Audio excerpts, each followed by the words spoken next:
BLM, Kerala, Tamil Nadu, Pondicherry. നിയമസഭാ തെരഞ്ഞെടുപ്പിൽ നേരത്തെ തീരുമാനമാകാത്ത പല മണ്ഡലങ്ങളിലും CPM-ൽ ധാരണയായി.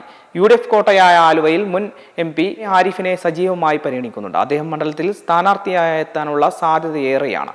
MA ആരിഫിനെ കളത്തിലിറക്കി UDF-ന്റെ കുത്തക സീറ്റായ ആലുവ മണ്ഡലത്തെ പിടിച്ചെടുക്കാനുള്ള ശ്രമത്തിലാണ് LDF ക്യാമ്പ്. 2011 മുതൽ അൻവർ സാദത്ത് തുടർച്ചയായി വിജയിച്ചു വരുന്ന മണ്ഡലമാണ് ആലുവ. 2021-ൽ 18,886 വോട്ടുകൾക്കാണ് അൻവർ സാദത്ത് വിജയിച്ചത്. തദ്ദേശ തെരഞ്ഞെടുപ്പിൽ മണ്ഡലത്തിലെ 8 പഞ്ചായത്തുകളിലും ഭരണം നേടാൻ UDF-ന് ആയിട്ടുണ്ട്. തദ്ദേശ തെരഞ്ഞെടുപ്പിൽ നേടിയ വോട്ടുകളുടെ കണക്കിൽ 11,849 വോട്ടുകളുടെ ലീഡാണ് UDF-നുള്ളത്.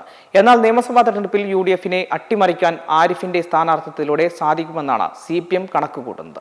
അതേസമയം പ്രമോദ് ദാസ് കൊണ്ടോട്ടിയിലും ദാമോദരൻ വെങ്ങോട് വണ്ടൂര്, MG ഉദയകുമാർ തൃക്കാക്കരയിലും AK നസീർ, ആരിഫ് എന്നിവരെ ആലുവയിലും പരിഗണിക്കുന്നുണ്ട്.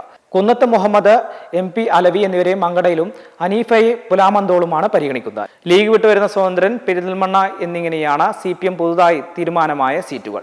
CPM മത്സരിക്കുന്ന മലപ്പുറം സീറ്റ് NCPക്ക് നൽകി കോട്ടക്കൽ ഏറ്റെടുത്തു. കോട്ടക്കലോ അല്ലെങ്കിൽ തിരൂരിലോ വനിതാ സ്ഥാനാർത്ഥിയെ മത്സരിപ്പിക്കും. അതേസമയം പാലക്കാട്ടെ സ്ഥാനാർത്ഥിയെ അറിയാൻ ഇനിയും വൈകും. UDF സ്ഥാനാർത്ഥിയെ അറിഞ്ഞതിന് ശേഷം തീരുമാനിക്കണമെന്നാണ് CPM തീരുമാനം.